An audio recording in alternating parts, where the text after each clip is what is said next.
Hola. Este es un, digamos, llamado para los europeos. Vamos a basarnos en Martin Heidegger, pero también nos vamos a basar en un pequeño texto que viene aquí en los diálogos de Platón. ¿Sí? Ojalá les guste, se llama Protágoras o de los sofistas. Aquí viene, digamos, un mito de cómo se origina todo. Nos vamos a basar en él para hablar de la situación contemporánea sobre la guerra entre Ucrania, que implica a la OTAN, Estados Unidos, contra Rusia, que implica a China, la India, Venezuela, Cuba, Corea del Norte, no sé quién es más. Y bueno, vamos a empezar. Heidegger nos dice que en Europa sucedió algo tremendo hace 2500 años. ¿Qué pasó? Pues que se olvidó al ser. Olvidamos nuestro ser. Entonces, digamos que no predomina el ser, sino predomina el ente. Es decir, no predomina nuestro modo de ser, que en el caso de los griegos, por ejemplo, era el asombro. ¿Sí? Es como el temple fundamental de los antiguos sabios. Otro temple importante, según este libro de Platón, es el pudor y la justicia.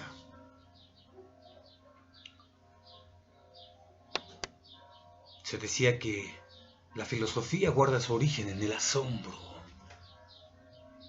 en el milagro, en lo extraordinario. Bueno, eso se olvidó y pasamos al mundo, digamos, de lo ordinario. Y ese mundo ordinario que se basa, digamos, en los entes, en las cosas, a Dios también lo podemos hacer un ente. A los fantasmas, o a los muertos, o a lo que sea, los hombres con su voluntad los hacen entes, porque ellos les dan un significado y ellos los ponen, es como el cristianismo, ¿no? Constantino lo pone como la religión oficial. Los europeos se ponen como los que conocen al verdadero, único y universal Dios. ¿Se imaginan? Todos los demás son falsos. Antiguamente todas las civilizaciones tuvieron dioses y no fue por miedo, ¿sí? Eran grandes guerreros, hombres que no tenían miedo. Estaban templados por la divinidad, de alguna manera, por su ser mismo. Entonces, hace 2500 años sucedió esto, es decir, no sucedió porque los hombres lo hayan querido, así como que yo ya me voy a olvidar o algo así, sino que se dan las cosas así. Como decía Nezahualcóyotl, todo lo grandioso está llamado a ser fugaz. Como dicen, de lo mejor poco. Entonces, digamos que la civilización griega, diferentes pueblos que eran, digamos que su ser es finito, ¿no? Es como el sol. Surge, tiene su esplendor y necesariamente se tiene que marchitar, se tiene que meter al crepúsculo como el sol. Y le tocó en tiempos de el último pensador que llamamos nosotros el último pensador originario. Eso lo decimos gracias a Nietzsche, porque Nietzsche no llama presocráticos a los filósofos anteriores a Platón, sino les llama preplatónicos, considerando a Platón todavía como el último pensador, aunque ya, digamos, como ya están en su decadencia, pues ya es un pensador que está en decadencia. Entonces, tiene, si bien es parte del esplendor de los griegos, pero en su decadencia. Entonces, su pensar, que nunca escribió nada, digamos, es un pensador puro porque nunca escribió nada, Lo que se escribió sobre él lo escribió Platón y algunos otros. Entonces, basándonos en el mismo Heidegger, pues digamos que la decadencia de los griegos se acaba con Sócrates. Sócrates no fue muy bien hablado por Federico Nietzsche en El nacimiento de la tragedia, como que estaba chato, como que no tenía el perfil griego. Y luego su metafísica que Platón plantea, ¿no? La justicia en sí, la virtud en sí, la felicidad en sí, no sé, o sea, todo su pensar que se le puede, digamos, relacionar con Sócrates. Decíamos en los anteriores videos que Sócrates fue muerto por la democracia griega. Sócrates, el último pensador, ya no cabía más en una, digamos, sociedad en la que predomina la voluntad humana, la soberbia humana o la desmesura. Un pensador ya no cabe. Ya lo hemos visto en los otros videos, cómo Sócrates se ve marcado por su destino, en el que quería averiguar si era él, si no había en la ciudad de Atenas alguien más sabio que él, y se dedica a averiguarlo. Y va y les pregunta a todos y se da cuenta que no saben nada. Sin embargo, ellos a sí mismos pensaban que sabían. Frente a ellos, el último pensador, y esto es lo que hace a Sócrates como el último pensador de Occidente, es su frase: yo solo sé que no sé nada. Los otros, mientras tenían esa soberbia de decir, yo sé lo que soy, yo sé lo que pienso, yo sé lo que hago, yo sé todo con relación, digamos, si soy poeta, si soy político, si soy un carpintero, a todas las personas que de alguna manera entrevistó Sócrates, ¿no? Ellos se ponen como los que saben y Sócrates, el pensador, se pone como el que no sabe. ¿Qué sucede aquí? Algo muy importante, el cual, pues, este libro nos ayuda, ¿no? Protágoras y de los sofistas, o de los sofistas. Ahí viene un mito en donde se nos dice cómo,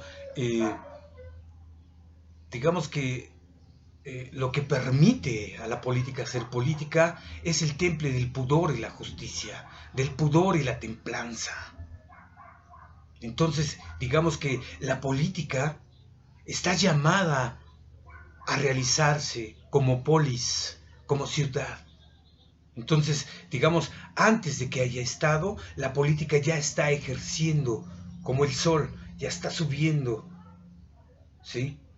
Y digamos que solo hasta que se consolida como un Estado libre, soberano, es que se realiza como una patria, como una nación. Entonces, de alguna manera, el Estado no es un derivado de la política, no es una consecuencia de la política. Digamos que no es algo a posteriori a la política, sino es parte de un mismo evento, ¿sí? La política deviene polis, la sociedad, la comunidad,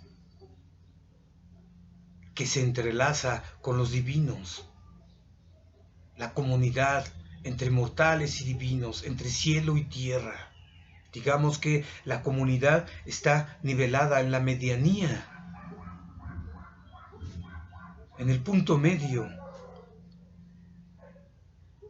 De esa manera los antiguos tenían, digamos, una relación con la tierra y con el cielo de manera sagrada.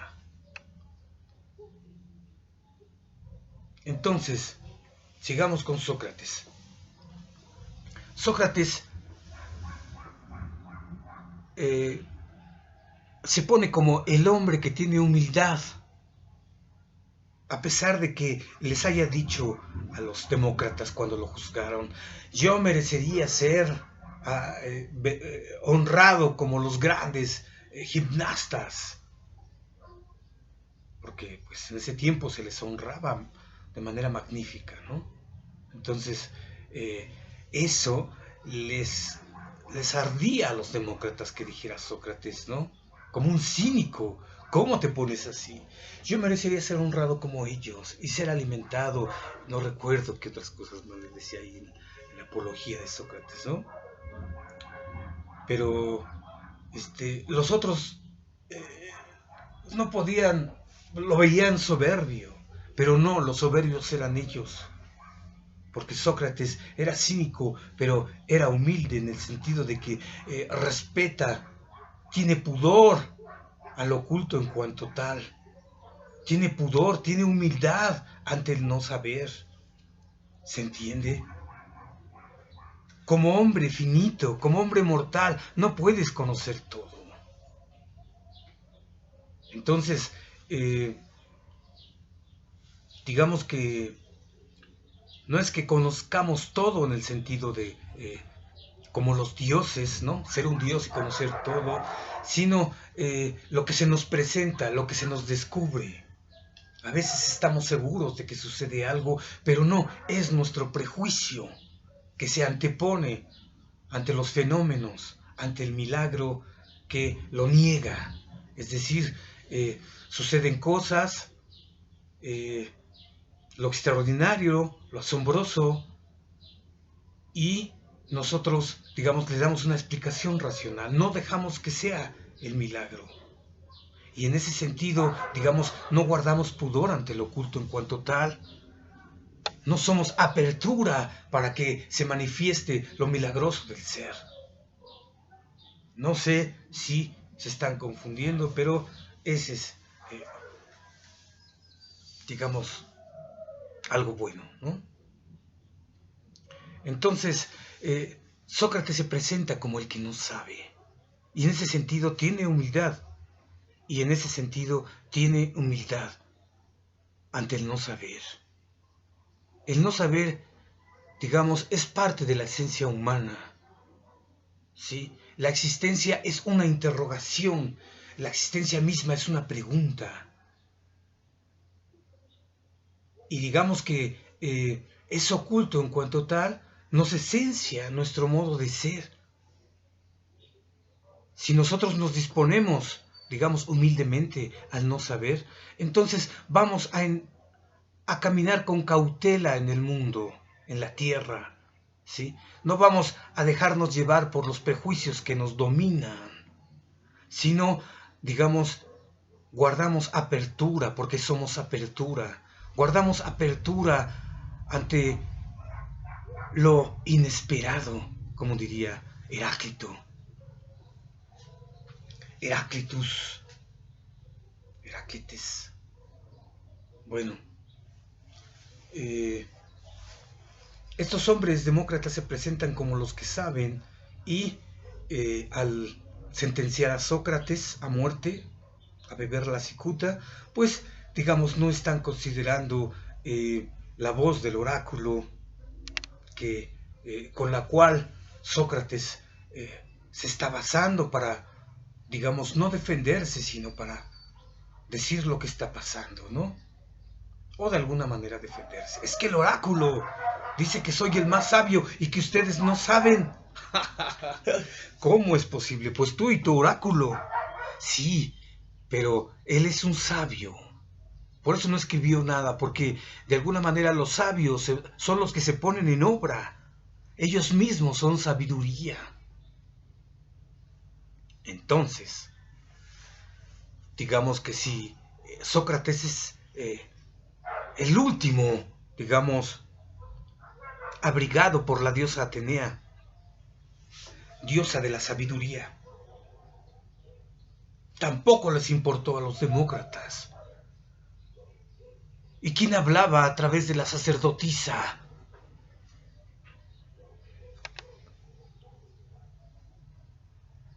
De Delfos, del oráculo de Delfos, pues ni más ni menos que el dios Apolo. Entonces, digamos, esto, el sacerdote, la sacerdotisa, el pensador Sócrates, el dios Apolo y todos los dioses, la diosa Atenea, se hace a un lado y no se considera para la defensa de Sócrates. Sócrates se le inventaron algunos delitos, ¿no? De que ya no creía en los dioses, sino que andaba pervirtiendo a los jóvenes y etcétera. Muy a la de hoy, muy a la de siempre, ¿no? Cuando los hombres son, perdón, mala leche, así sucede. Entonces, digamos que los hombres que creen que saben,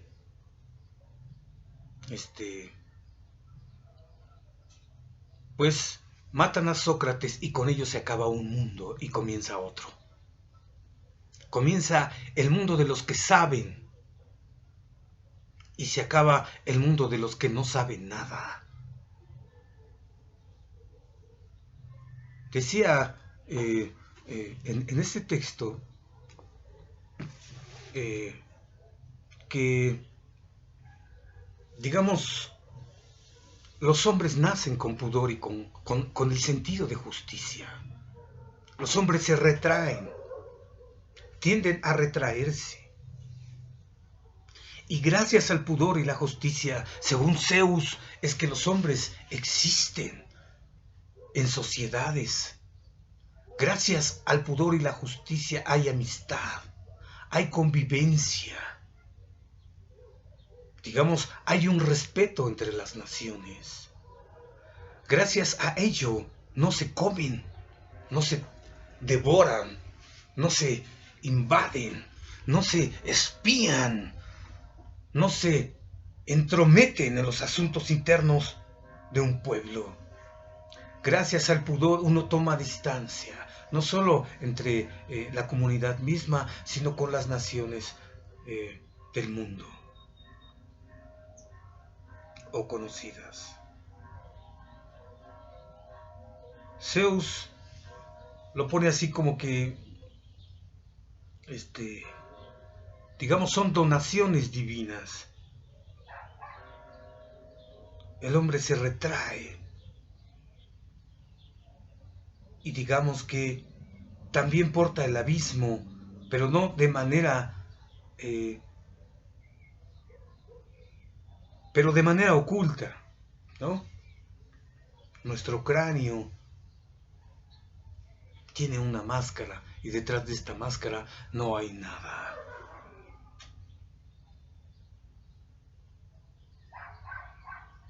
Y pues bueno,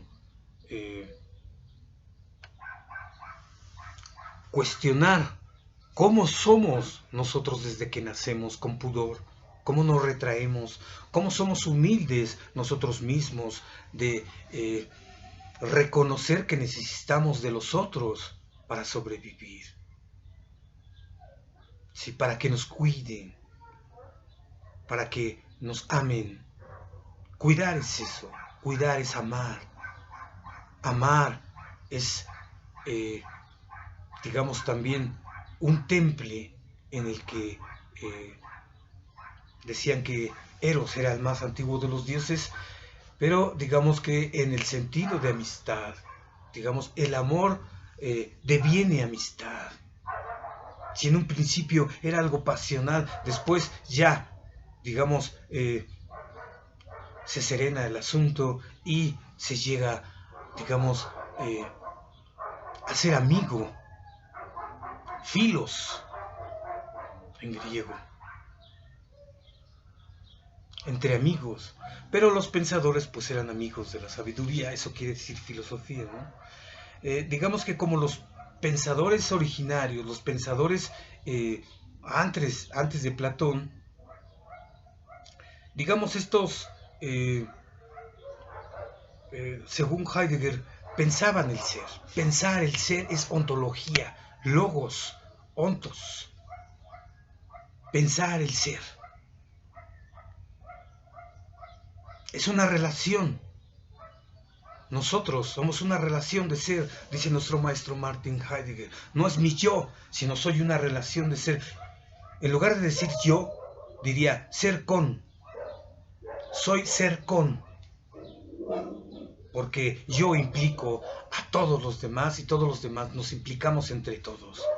No existe un yo absoluto, sino soy ser con en mi esencia, porque necesito de los otros. Esa es, digamos, la humildad que tenemos que tener ante los demás cuando se conforma una sociedad, una polis.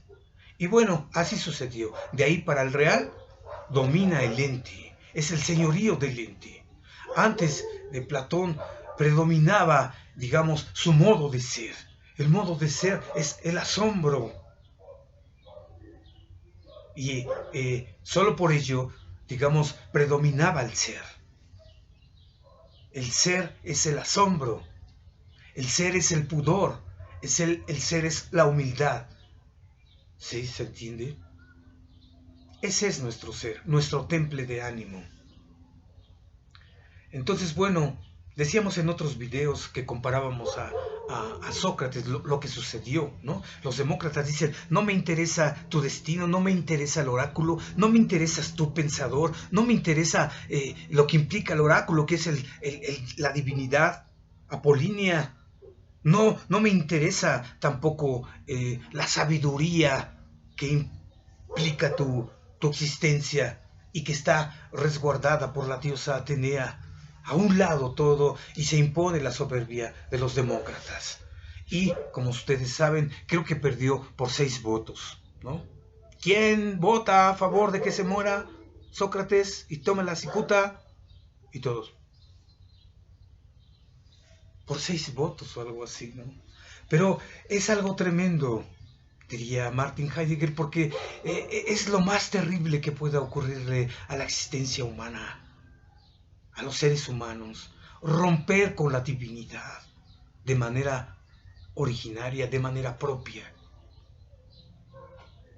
Se le hace a un lado y los hombres deciden tomar su propio camino y entender la divinidad como ellos creen que saben. Es decir, ya, si bien siguen habiendo dioses, ya no, digamos, esencian a los seres humanos, porque los dioses mueren, los dioses se van, los dioses abandonan la tierra, despueblan el cielo, se van. Entonces los seres humanos siguen entendiendo a los dioses y por su propia voluntad lo siguen haciendo. Pero digamos que ellos son los estelares, por así decirlo. Entonces, aunque adoren dioses, ya no los adoran de manera propia. Estos demócratas, imagínense, hacen a un lado al oráculo, al dios Apolo, a la diosa Atenea, al sabio. Mátalo, matémoslo. Y le fabrican delitos, ¿eh? Sin embargo, Sócrates, digamos, templado en el asombro, no tiene miedo a la muerte. Y se ríe de ellos. ¿Ustedes creen que tengo miedo a la muerte? ¿Saben qué es la muerte? No, ¿verdad? Pues yo tampoco. Entonces, ¿por qué habría de tenerle miedo? Tal vez sea algo mejor. Nosotros no sabemos. Mátenme. Sus amigos inclusive le dicen, vamos, puedes huir, ahí hay un hoyo. No, ¿qué voy a andar huyendo? No. Que sea. Además, pues como diciendo, ya no quepo en este mundo. Esto me recuerda a una tragedia de Hölderlin, ¿no? Por ahí andaba, no recuerdo, Empédocles se llama la obra, y más o menos marca lo mismo, ¿no? Empédocles es un poeta sabio, el que habla de los 4 elementos, ¿recuerdan? Empédocles es el último hombre divino de Grecia. Bueno, no recuerdo Ya ven que Grecia son muchas ciudades, ¿no? No recuerdo exactamente de dónde era Empédocles, pero el asunto es más o menos lo mismo. Ya no cabe en la sociedad un hombre divino, tocado por la divinidad, imagínenselo, mientras que ya todos los otros hombres, pues, son demasiado humanos ya. Ya no consideran a la divinidad, ni ellos son considerados por lo divino. Entonces ya, digamos, lo que hacen los hombres ya no está marcado por los dioses, o cada vez lo es menos, ¿no? Poco a poco se va apagando el mundo de los dioses antiguos, se van yendo. Entonces, lo que le sucede a Empédocles es que lo empiezan a cortar, se empiezan a burlar de él, ¿no? Pues imagínense un hombre así, un poeta así. Es como un niño frente a los ojos envidiosos, frente a los ojos, así como, ¿quién te crees tú? Largo. Y bueno, pues lo trataban muy mal en la tragedia que escribió Hölderlin, que es una manera de configurar lo que le sucedió a Empédocles, porque se sabe que Empédocles se subió a la montaña del Etna y se arrojó al volcán. Y pues parece que en la tragedia que escribió Hölderlin también sucede lo mismo. Ya no cabe, él mismo se autoexilia, la sociedad lo corre. Sí, algo divino aquí. Es lo que le sucedió también a Jesús, que ahorita vamos para allá. Ya no cabe cuando los hombres predominan, cuando la voluntad humana predomina, cuando la desmesura humana predomina, cuando el ente predomina y no el ser. El ser del hombre es su temple, es su modo de ser, es su modo de encontrarse en el mundo. La alegría, la calma, la serenidad, la tristeza, el espanto, el pudor, y no sé cuántas maneras más de ser, pero digamos que es lo que nos conecta con el todo, nuestro temple. Sí, nosotros estamos alegres, el mundo es alegre, estamos como conectados, ¿sí? Y bueno, esto es un poco más, digamos, profundo de lo que yo les estoy contando, pero más o menos esa es la idea, ¿sí? De que esta relación de ser que tiene el hombre que guarda con el ser o con la divinidad, pues se aparta, se hace a un lado, se olvida y comienza un nuevo mundo. Ese nuevo mundo es el que hoy estamos viviendo. Decíamos que a Jesús también le había pasado lo mismo, ¿no? Y esto lo retrata muy bien Fyodor Dostoyevsky en su obra de los hermanos Karamazov, en una parte en donde se llama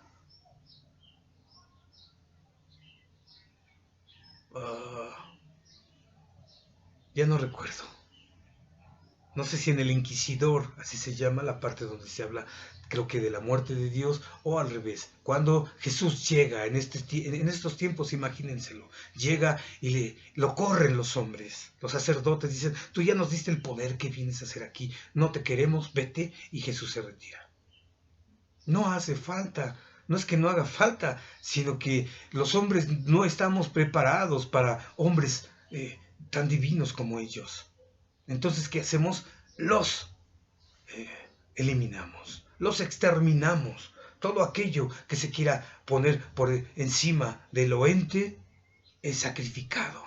Y así le pasó a Jesús. Jesús era un hijo de una mortal y de un Dios. Llega y dice, yo soy el Hijo del Hombre. Tú no eres, dicen los judíos. ¡Sacrificadlo! ¡Blasfemo! A propósito, hoy es domingo de Ramos, ¿no? Algo así. Ayer fue sábado de gloria. Bueno, se configura la religión cristiana, pero esto es lo que le sucede a Jesús. Lo sacrifican. Y de ahí se configura una nueva religión. Pero esa religión es, como les decía, es como prefabricada, es puesta sin que los hombres mismos se den cuenta. Digamos que es configurada por este modo nuevo de ser, que no es originario, ¿sí? Entonces lo que se hace es la filosofía de Platón, la filosofía de Aristóteles, se mezcla con la Biblia judía, del primer y segundo testamento, ¿no? Y nace el cristianismo. Y se configura y se expande por todo el planeta. Porque ellos saben quién es el único Dios. El único Dios verdadero y universal. El Dios único se pone por encima de todos. Todos los demás son falsos. Ellos saben. Esta es, digamos, la más grande soberbia de Occidente, ¿no? De que creen que conocen al verdadero Dios y eso les da derecho de imponerlo en todos lados a costa de sangre y fuego. Bueno, a costa de la vida de muchos. Y a base de sangre y fuego. Entonces, pues sacrifican a Jesús. Y luego, pues también le sucede. Ya vimos a Empédocles, a Sócrates, a Jesús, y también algo semejante le pasa a César Augusto. También, ¿no? No sabemos hasta dónde, pues ya están ahí en el ágora, y pues vamos a reunirnos, vamos a compartir el poder. Si no me voy a poner como el tirano, vamos a compartirlo en el sentido de vamos a hacer algo por Roma. No me voy a imponer. ¿Ah, sí? ¡Fa, fa! Llega Brutus, ¿no? ¡Po, po, po, po, po, po, po, po! Brutal. De ahí viene, yo creo, ¿no? Y matan al gran César. Y así va sucediendo, ¿sí? Se crea una religión muy a voluntad, intereses creados. Constantino lo puso como la religión oficial, se va, digamos, desplegando en toda la sociedad europea, viene la Edad Media, viene la Santa Inquisición. Todos sabemos que fue la Santa Inquisición, algo tremendo, torturas que la imaginación, digamos, perversa, más perversa del hombre puede implantar en el mundo. Y bueno, sucede la Edad Media y viene el Renacimiento, después viene Descartes, padre de la modernidad, explica al mundo sin la necesidad de Dios, surge lo que es la modernidad y pues viene, digamos, todo un cambio, ¿no?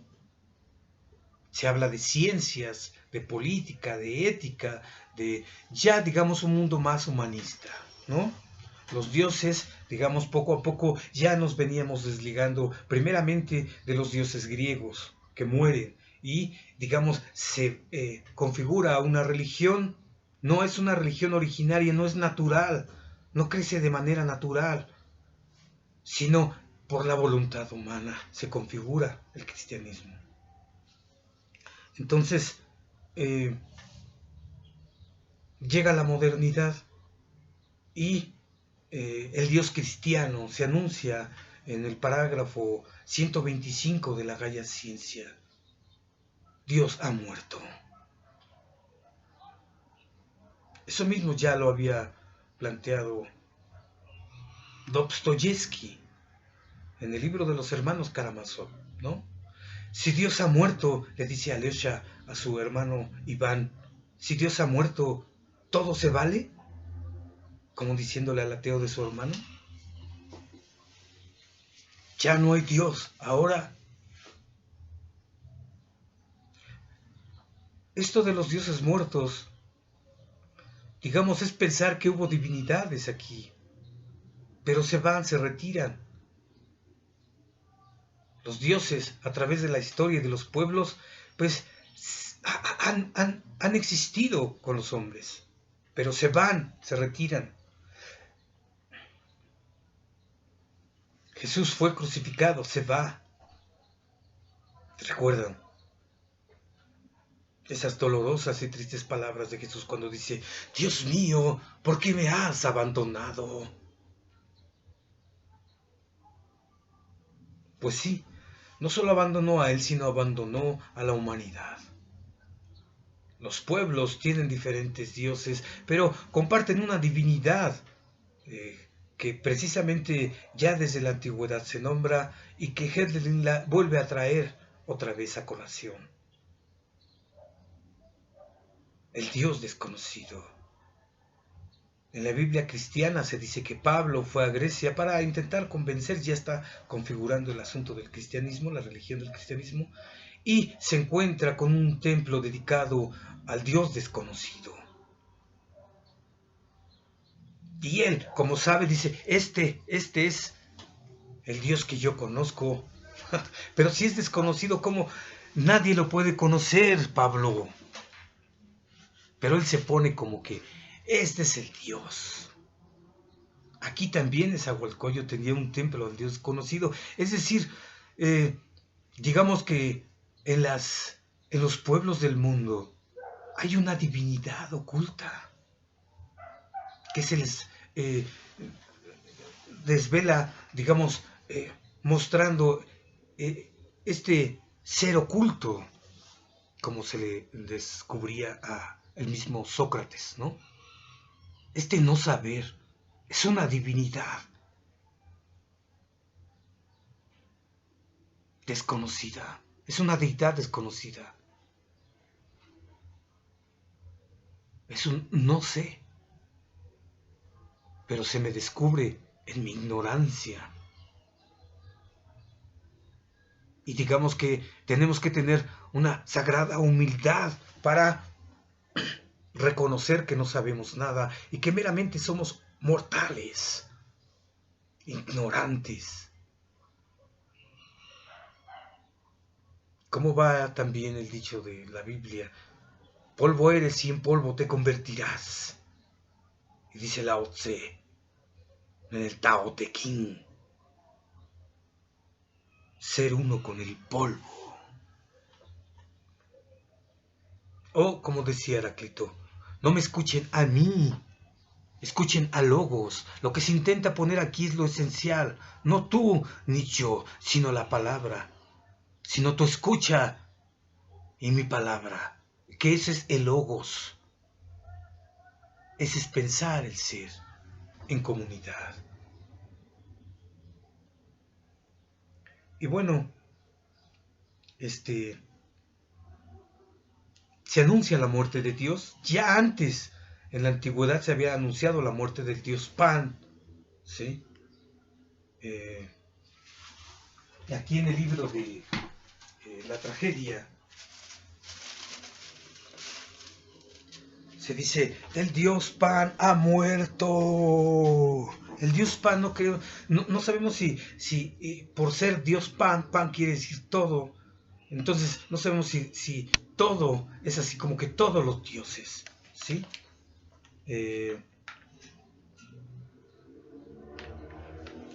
Déjenme ver aquí inmediatamente. Es que si se me olvida el autor. Y es Plutarco, en un pequeño texto donde se habla de cómo se van apagando los oráculos poco a poco, digamos como en el año 2050, perdón, en el año 50, ya me estoy yendo al futuro, en el año 50, más o menos, no sé si lo escribió Plutarco, es una anécdota de cómo se anuncia la muerte del dios Pan y que causó algo tremendo en los griegos, un dolor desconocido, porque los dioses se retiran de la tierra, los abandonan como el Dios abandonó, el Padre de Jesús lo abandonó a él. Ya no hace falta Jesús en estos tiempos y lo sacrifican. Los judíos se ponen como los que saben. Yo sé quién es el verdadero Dios. Yo sé quién es el Hijo del Hombre. Y tú no, Jesús. Tú eres un pecador. Tú eres un blasfemo que merece ser sacrificado. ¿Se entiende? Es lo mismo que sucedió con Jesús, lo mismo que sucedió con Empédocles, lo mismo que sucedió con César. Y hoy vamos a hablar de lo que les está pasando hoy también, pues ya muertos, los vuelven a rematar, a Dostoyevsky, a Tchaikovsky, y no recuerdo a otros que me encantan unas rolas de música clásica también. Pero también se les hace lo mismo hoy en nuestros tiempos, en el 2022, ¿sí? Los hombres vuelven otra vez a caer, o a caer un poco más porque ya venían caídos, ¿no?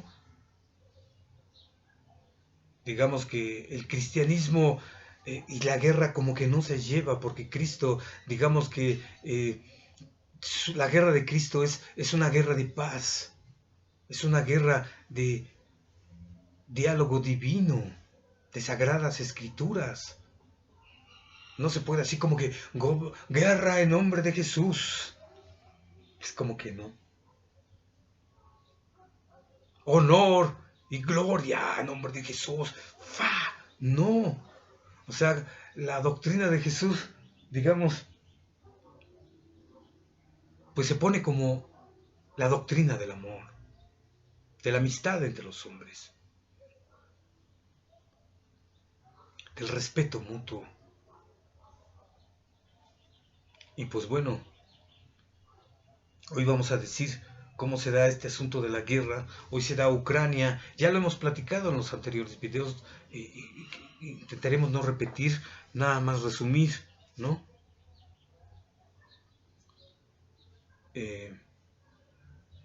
Rusia vive junto a Ucrania.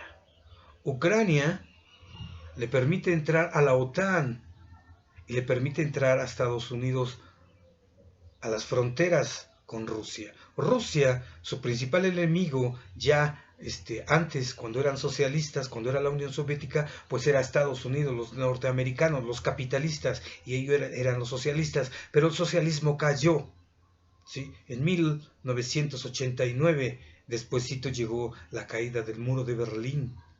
Entonces ya estos países son entre que capitalistas, con resabios del socialismo, y todavía guardan esa pugna con los países de extremo capitalismo, como Estados Unidos, ¿no? Entonces imagínense, Ucrania permite que se pongan bases militares, experimentos de bombas biológicas, los Estados Unidos, la OTAN, aquí, ¿sí? ¿Qué es lo que sucedió también con los gringos aquí, con Cuba, ¿no? Se saca de onda con los rusos y con los cubanos, así como que hasta ahorita todavía lo tienen bloqueado, ¿no? Están padeciendo muchos los cubanos, pero parece que hay unas cabezas nucleares ahí, ¿no? Que los llevaron los rusos hace mucho tiempo. Entonces, imagínense, los rusos vienen hasta acá y dejan unas bombas nucleares junto a Estados Unidos, que han de ser ahí unas cabecillas, ¿no? No sé hasta dónde sean peligrosas, la verdad. Si alguien lo sabe, pues pónganle ahí. Dicen. Entonces, sucede más o menos lo mismo, ¿no? Ahora Estados Unidos va con Ucrania y ahí intenta poner también bases militares para tener unos cohetes dirigidos hacia Rusia, su peor enemigo. Entonces Rusia no se deja y dice, no acepto que vengas y me traigas aquí a Estados Unidos, ¿sí? Rusia, no sabemos, como decíamos en otro video, hasta dónde ha sido, digamos, inquisitiva, impositiva, autoritaria, totalitaria, desgraciada, hija de la chingada. No sabemos hasta dónde, ¿sí? Porque, digamos que lo que decíamos en otro video es que se impuso el socialismo en muchos pueblos de la Unión Soviética y se adoctrinó. Sucedió lo mismo con, ¿cómo se llama este? Con Mao, en China, en que destruyeron templos antiquísimos de los Shaolin, en nombre del socialismo, ¿no? Recordemos que el socialismo se dejó llevar por esta idea de Marx de la religión es el opio del pueblo. Entonces, bien ateos, bien técnicos, bien modernos, bien, digamos que la idea de justicia y de humanidad y de comunidad se hizo una ideología y se impuso y se borró, digamos, una herencia riquísima que todavía está, pero cuánto daño hicieron a los templos Shaolin. Así también sucedió en Rusia con los pueblos originarios, pues se les impuso hasta el idioma, se les violó a las mujeres, quién sabe qué tanta cosa hicieron los rusos. Por eso es que los mexicanos se guarda pudor. Decíamos en el artículo 89 de nuestra Constitución, es guardar pudor, en otras palabras, ¿sí? Ya en palabras de la Constitución dice algo así como que, pues, no ingerir en las cosas de los demás países, respetar a las otras naciones y no meterse en lo que no nos importa. Esta es una posición que marca y que nos importa mucho. Ahora, dicen que hay neonazis en Ucrania, Estados Unidos, eso no le importa. Ya cínicamente dice, sí, hombre, que se vayan. ¿Por qué? Porque Estados Unidos, así como Inglaterra, digamos, ya tienen una larga tradición de ser pragmáticos, ¿sí? Por mera pragmaticidad, me importa un comino si hay ahí. Tanto quejarse con los pinches nazis de su ideología loca para cínicamente no considerarlos. Y esto se ve en los medios de comunicación porque también hay una guerra de medios de comunicación, ¿sí? Nuestro presidente AMLO ha repetido muchas veces esta frase de Goebbels, el asesor político de Hitler, que decía, una mentira cuando se repite muchas veces se puede convertir en verdad. Y así le hacen los medios, repiten, es un bombardeo de información contra otro bombardeo y contra otro bombardeo. Entonces la gente, digamos, está bombardeada de información y destruida. Cuando los hacen pensar lo que ellos quieren, pues destruyen a la persona porque la persona se deja llevar, ¿sí? Entonces, digamos que el pragmatismo de Estados Unidos se ve en no importarle ni poner el dedo en los neonazis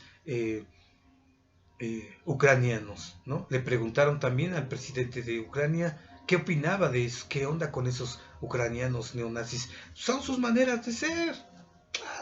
No pasa nada, hombre, son un grupito que está luchando en nombre de Ucrania, defendiendo a la nación.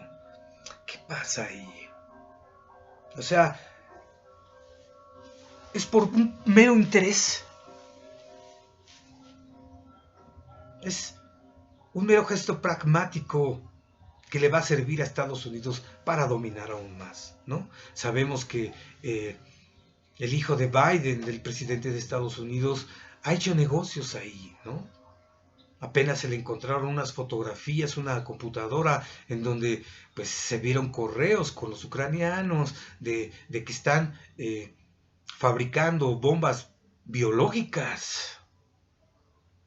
¿Qué será esto? ¿Serán virus? ¿Serán, así como el COVID, más terribles? ¿Serán enfermedades bioquímicas? Ya, nucleares. O sea, ya estamos hablando de cosas que pues ponen en riesgo ya a toda la humanidad, no nada más a Ucrania. A Ucrania le vale un comino.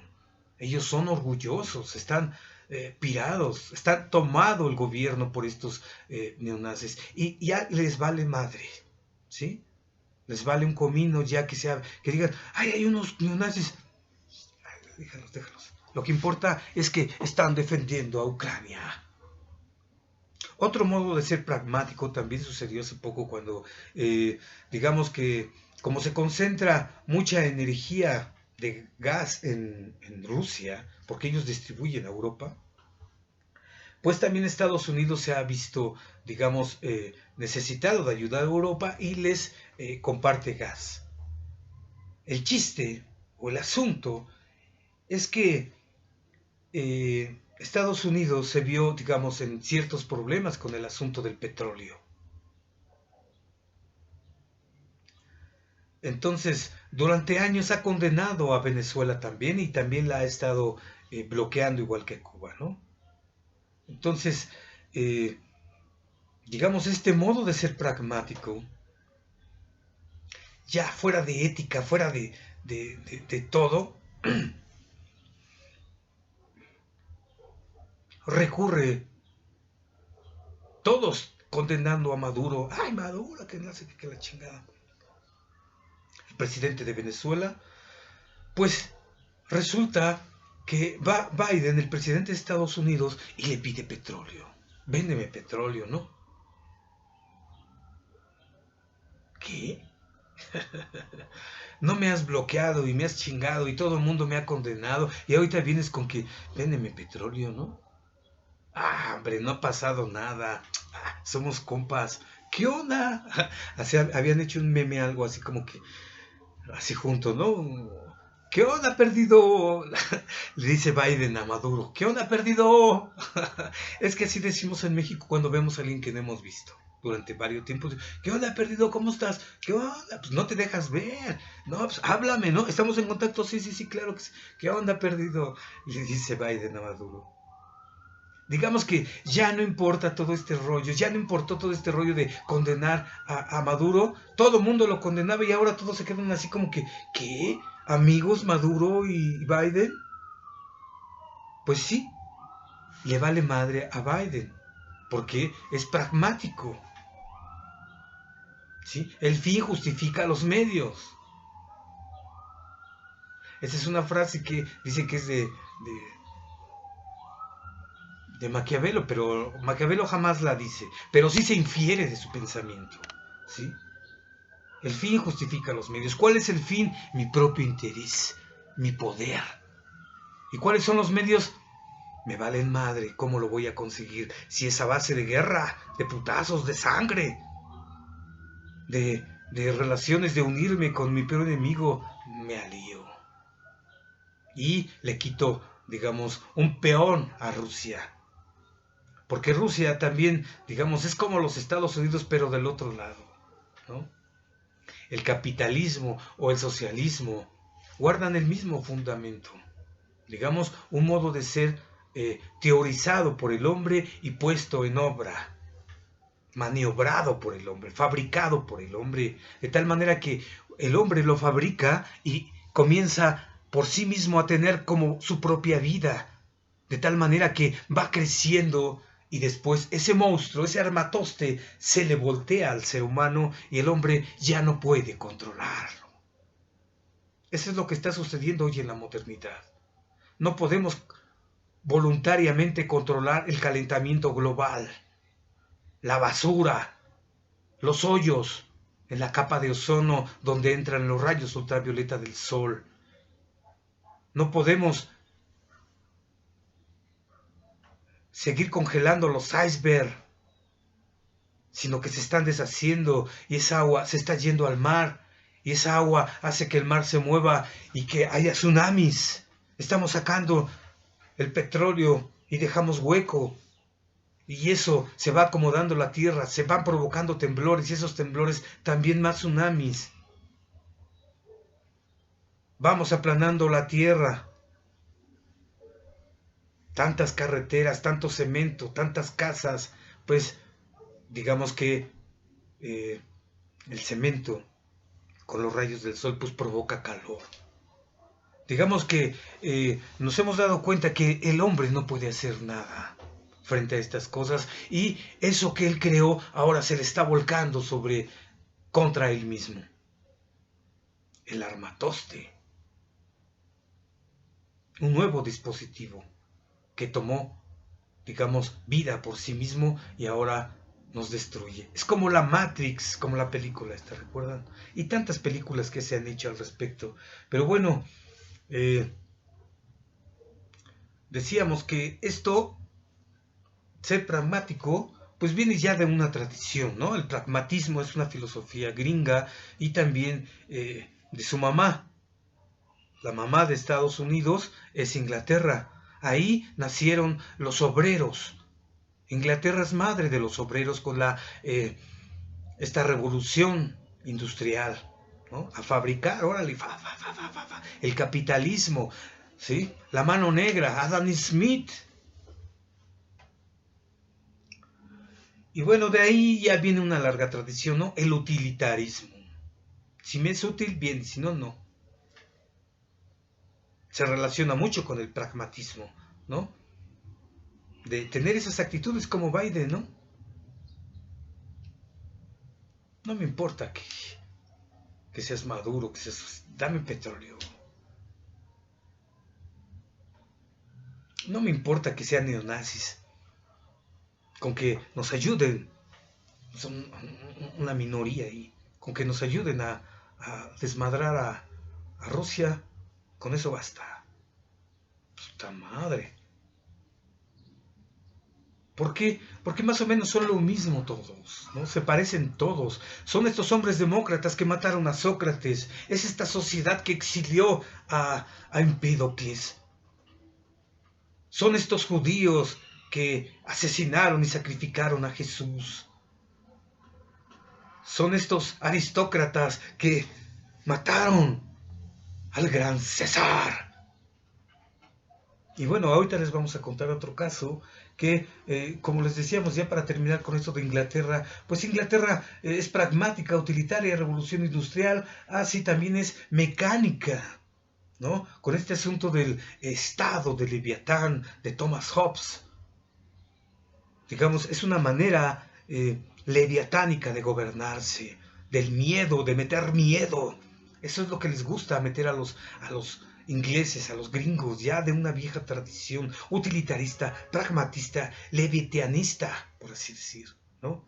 El Leviatán es un monstruo hecho de pequeños hombres. Si han visto la portada del libro de Leviatán de Thomas Hobbes, en una mano tiene la espada y en otra mano tiene la cruz.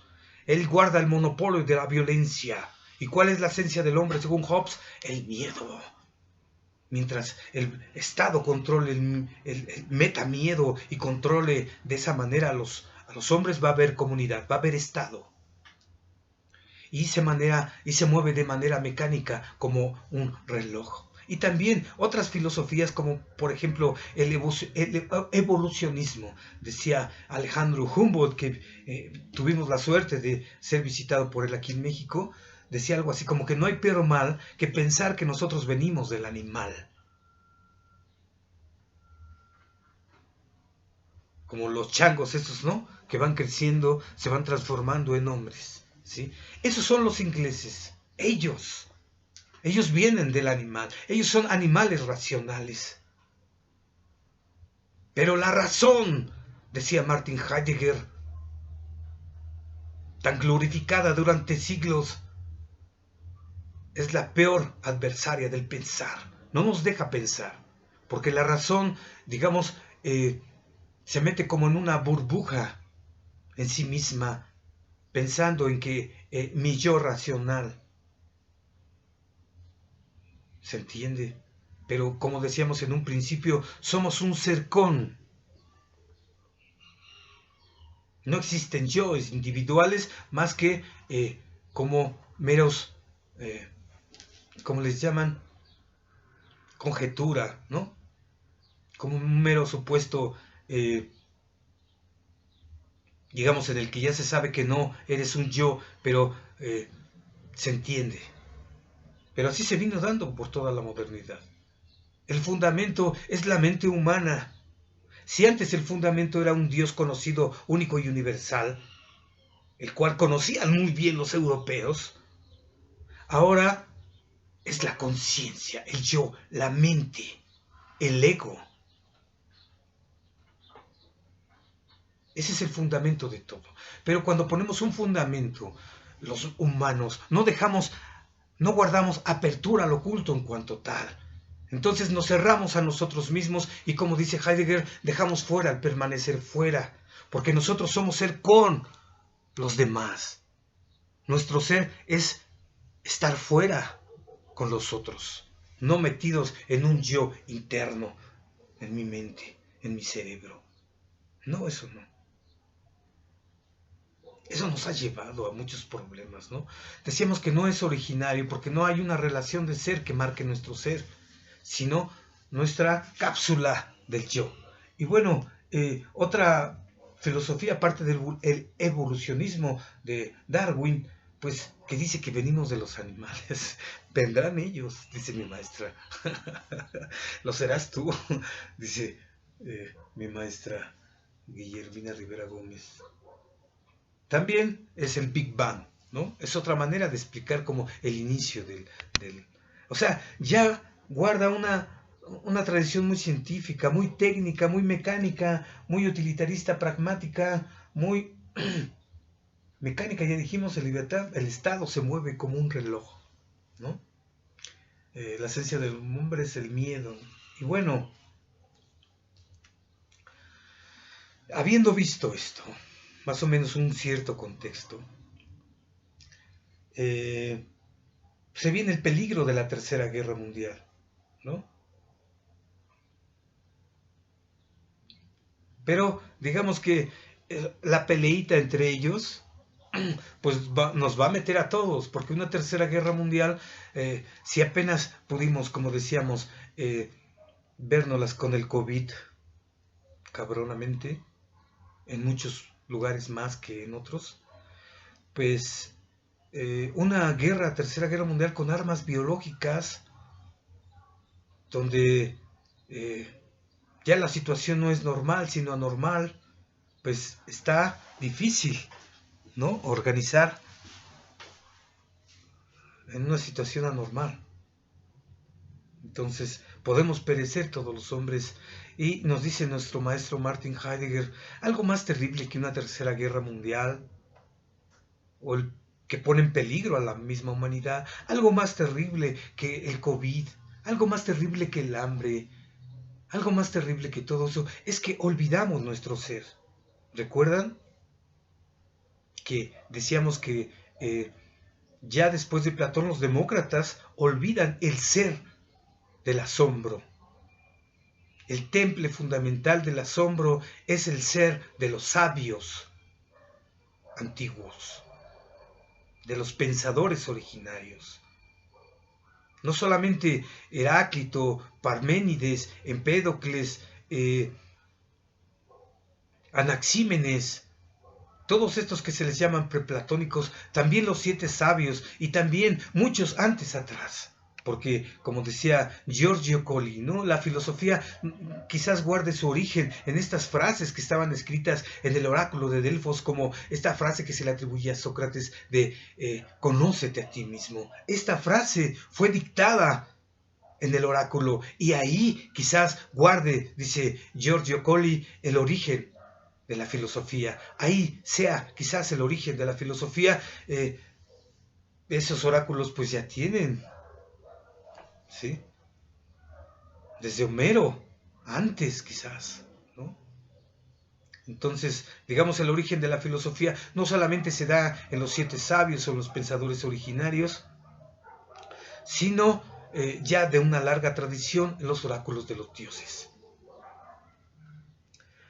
Ahora bien, si nosotros pensamos que lo más terrible ya pasó, dice Martin Heidegger, entonces, digamos, estas guerras ponen en riesgo a los seres humanos, perdón, pero los seres humanos no somos más que, digamos,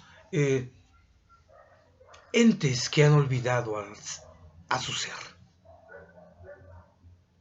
El ser del ente se olvidó y ahora solo nos consideramos entes, el mero interés. ¿Cómo los hombres pueden acceder al ser? La única manera de acceder al ser, bueno, se da de muchas maneras, ¿no? Pero, digamos, es desinteresadamente. Recuerdan que hablábamos de humildad. Perdón. El desinterés o la humildad nos permite acceder al ser. Y de esa manera, digamos, conocernos a nosotros mismos. Conócete a ti mismo es eso, como comprender lo ente que no eres. Ese acceso al desinterés humano es lo que hace la amistad o el amor o la dignidad o la justicia. accedemos a un ámbito en donde no está de por medio nuestro interés, como aquí se ve en el pragmatismo, en el utilitarismo, en el capitalismo, sino un modo de ser que no está gobernado, no predomina el ámbito del interés, sino el desinterés. ¿Se entiende? Ahora bien, ya para acabar, queríamos traerles esto que les veníamos hablando, cómo se viene dando el olvido del ser y cómo, digamos, esos hombres que son divinos no caben en este mundo, y lo que hace la sociedad es atacarlos, porque son desconocidos, no solo por su propio pueblo, sino por todos los demás, ¿no? Cuando matan a Jesús, los romanos se lavan las manos y dicen, este no es mi asunto, es tu asunto. Pero lo permiten los romanos que se sacrifique a Jesús. Entonces, digamos, son los hombres los que desconocen al Hijo de Dios. Quitémosle el nombre de judío. Son los hombres mismos que ya no lo reconocen, como lo ponía Dostoyevsky, ¿no? Si lo reconocen, lo corren. Vete de aquí, como le hicieron a Empédocles, según Hölderlin en su tragedia Empédocles, llamada así. Y pues bueno, ya para terminar, en este asunto de querer estrangular a Rusia en la guerra, no solo Estados Unidos, Ucrania, sino también la OTAN, los países europeos quieren ahorcarla por orden de Estados Unidos. Es triste ver cómo la Unión Europea se está, digamos, sometiendo a la autoridad de Estados Unidos. Está siguiendo sus pasos, ¿no? Ellos que, digamos, hay una tradición, una gran tradición oculta con los europeos en las que pues se distinguen de los gringos, de los estadounidenses, porque ellos no solo se dejan dominar por el interés capitalista, sino, digamos, tienen, digamos, un amor al arte, a la filosofía, al origen, a la tradición que Estados Unidos pues no guarda, ¿no? Entonces, lo que vemos es que, digamos que, decíamos, es triste ver cómo la Unión Europea se sobaja haciendo lo que los gringos están ordenando. Y que es estrangular, bloquear a Rusia mediante el mercado y otros negocios. Y lo están haciendo. Como decíamos en otro video, México no entra en ese juego, ¿no? O estás conmigo, o estás contra mí. Decíamos, eso es la filosofía de Carl Schmitt. O eres mi amigo o eres mi enemigo. Pero si Estados Unidos es nuestro principal socio comercial y los rusos han sido nuestros amigos desde hace muchos años, y además también tenemos negocios de fertilizantes y no sé qué otras cosas más. Y además nosotros no somos ni capitalistas ni socialistas, ¿sí? Tenemos una tradición cultural que nos hace mexicanos, y que si bien compartimos algo de capitalismo, también compartimos algo de comunidad. Es decir, aquí no se rige solo el interés en México, sino un desinterés comunitario. Por eso es que los mexicanos somos, digamos, hospitalarios, humanistas, pacifistas, y no queremos entrar en el jueguito de amigo-enemigo. Entonces, condenamos, como decíamos, la invasión a Ucrania, porque nuestra Constitución nos dice que seamos pudorosos frente a los otros gobiernos del mundo, y esto es lo que hacemos, un llamado a los europeos, a los estadounidenses, a respetar al otro y no querer meterse en los asuntos que no le competen. Pero, digamos, los países más poderosos están jugando un jueguito de a ver quién es más, quién tiene más poder, la voluntad de poder del más fuerte, como decíamos en el evolucionismo. Esa es, digamos, la filosofía del evolucionismo, ¿no? El más fuerte por el más débil. Entonces cada vez tienes que ser más fuerte, porque si nada más te bajas tantito, el otro llega y te acaba, ¿sí? No hay manera de detener esto. Y como no hay manera de detener esto, dice el poeta pensador Martin Heidegger, entonces solo un Dios puede salvarnos. ¿Por qué? Porque los hombres a voluntad no podemos arreglar las cosas. Somos impotentes para detener el calentamiento global, para dejar de contaminar, para dejar de hacer experimentos con los seres humanos y con las bombas y armas nucleares, biológicas, bioquímicas. No podemos detener eso porque estamos en una tensión siempre constante, donde nos da miedo que el otro nos acabe y nos extermine. Entonces, como estos ingleses que son pragmáticos, utilitaristas, evolucionistas, mecánicos, pues siempre quieren llevar ventaja, siempre quieren sacar ventaja, ¿sí? O sea, se acaba de presentar el primer ministro en Ucrania, él dice que anda despeinado, güero, no sé cómo se llama, para darles más armas. La OTAN y muchos países le están dando armas a Ucrania para que se dé la madre con los rusos.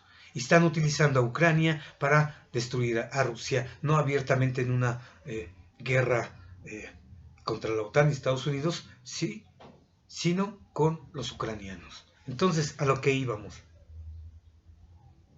Cuando está, digamos, bloqueando a Rusia, se les empieza a, digamos,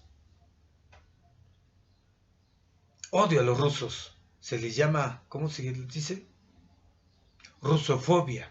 Porque no solamente se les está desconociendo a los rusos que viven en Rusia, sino a los rusos que viven en otros países.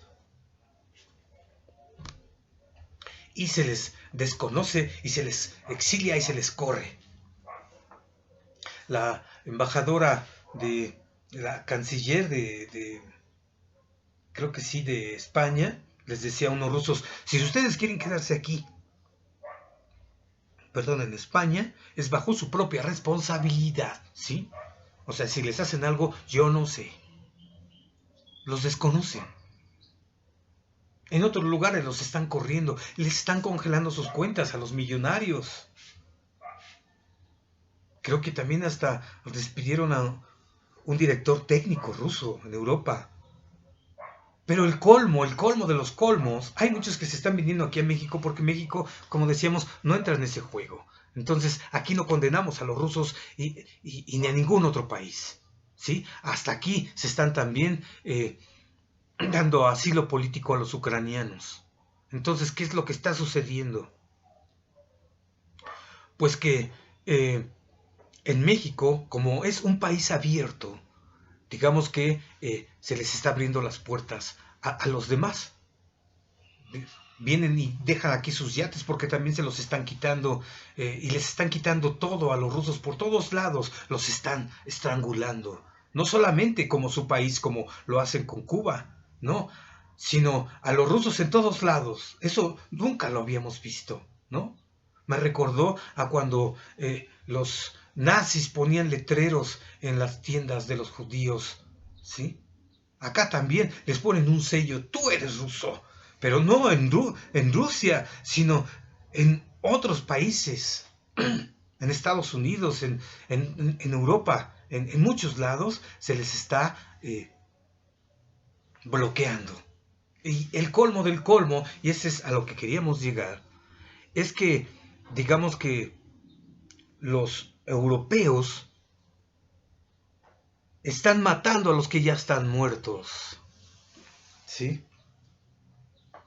Así como le sucedió a Sócrates, a Jesús, a César, a Empédocles, pues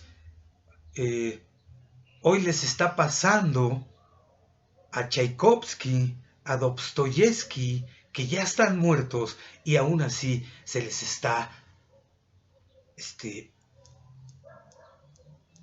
¿cómo se le podría decir? Rusofobia, Fiodorfobia, Dostoyevskifobia, Chaiskifobia. O sea, se imaginan, digamos, ya están rozando con la bestialidad. No digo que todos los europeos, pero los que están haciendo esto sí. O sea, es como decir que, imagínense, nosotros nos peleáramos contra los judíos y dijéramos, no, ya, a Jesús también hay que negarlo. A los griegos hay que negarlos. No sé, imagínense. Pero lo que sucedió con Sócrates, por eso empezamos desde ahí, es que, digamos que los demócratas están negando no solamente al sabio, sino a la divinidad. No solamente al sabio, sino a la sabiduría. Matando al sabio, asesinando al sabio, sentenciando al sabio. Es como si ellos mismos se dieran con una piedra. Porque están negando la sabiduría. Igual a sí mismo.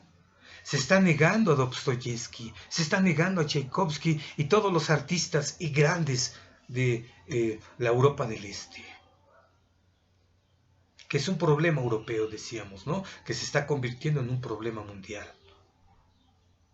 Decíamos en otro video que el asunto del nazismo no solamente es un asunto local de Alemania, sino es un asunto europeo, porque ahí se ve este asunto de la superioridad de los europeos, del racismo de los europeos frente a otras culturas.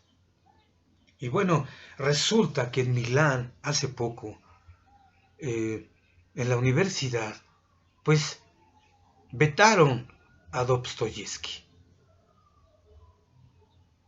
Y entonces, cuando tú ves eso, de que me recordó esto de Nietzsche, que dice de que una cosa es la obra y otra cosa es el autor.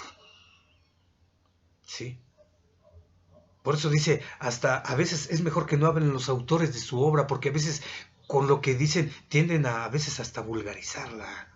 ¿Sí? Otras veces no.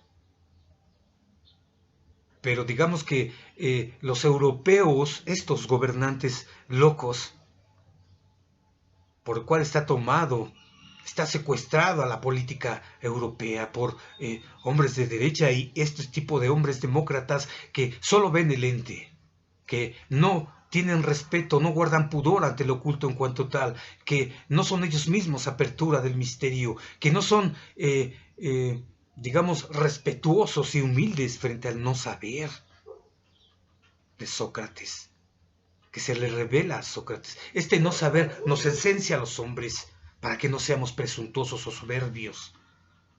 Porque si creemos que sabemos, si creemos que sabemos quién es el verdadero Dios,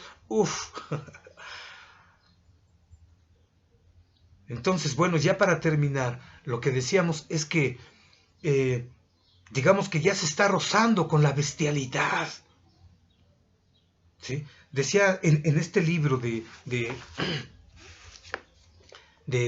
Platón, que este texto que les decía de, ¿cómo se llama? Protágoras o de los sofistas, se dice que con las ciencias el hombre, digamos, puede descubrir cosas, puede hacer muchas cosas, pero no se puede gobernar a sí mismo y se destruye.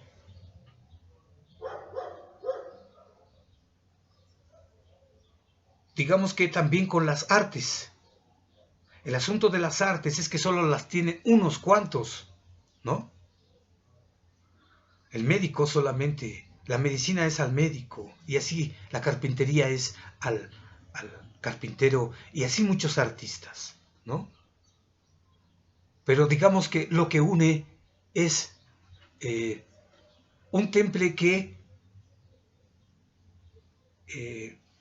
nace en los seres humanos y que nos compete a todos los seres humanos. Y que gracias a ello es que existe la humildad, existe la amistad, existe la convivencia, existe el amor, existe la comunidad. Existe el respeto mutuo con las otras naciones y es el pudor y la justicia, según aquí, digamos, son los regalos de la divinidad que le gusta y no le gusta llamarse Zeus. Es una divinidad oculta. Pero digamos que esos son regalos divinos que todos los seres humanos tenemos. Pudor y justicia. Tenemos el sentido de justicia, de reconocer, de darle honor, de distinguir la dignidad que tiene cada ser. Que cada ser esté en su lugar, eso es de manera natural. Así se da la historia, así se da el Estado. Entonces, cuando nosotros vemos que no es suficiente la ciencia, porque solamente, digamos que el arte, las ciencias, se les da a unos, pero algo que nos reúne es el pudor y la justicia. Ese es el sentido que todos tenemos. Digamos que ese es un problema, hablar de ello, ¿sí? Lo ha intentado hablar Klaus Heil, lo ha intentado hablar Heidegger con recato y espanto. Klaus Heil diciendo que es el temple fundamental de la democracia, el pudor. Y pues bueno,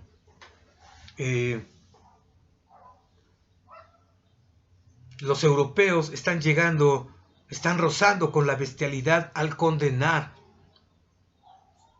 a los artistas, a los filósofos, a los literatos, a los músicos rusos. ¿Por qué? Porque una cosa es el autor y otra cosa es la obra. Y ellos la están relacionando, están confundidos. Dice Nietzsche, una cosa es una y la otra es otra. ¿Sí? Digamos que cuando no sabes distinguir entre los que es la obra y el autor y tiendes a decir que A es igual a identificarlos, entonces estás confundido. Y eso es lo que les está sucediendo a los europeos.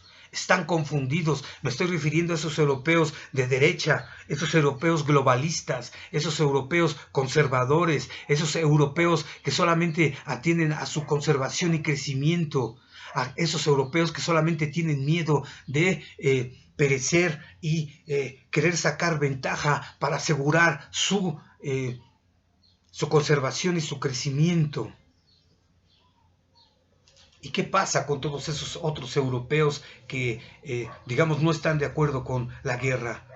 Los están dejando a los políticos haciendo lo que ellos quieren. Tienen que manifestarse los europeos, pero tienen que hacerlo, digamos, de manera pacífica.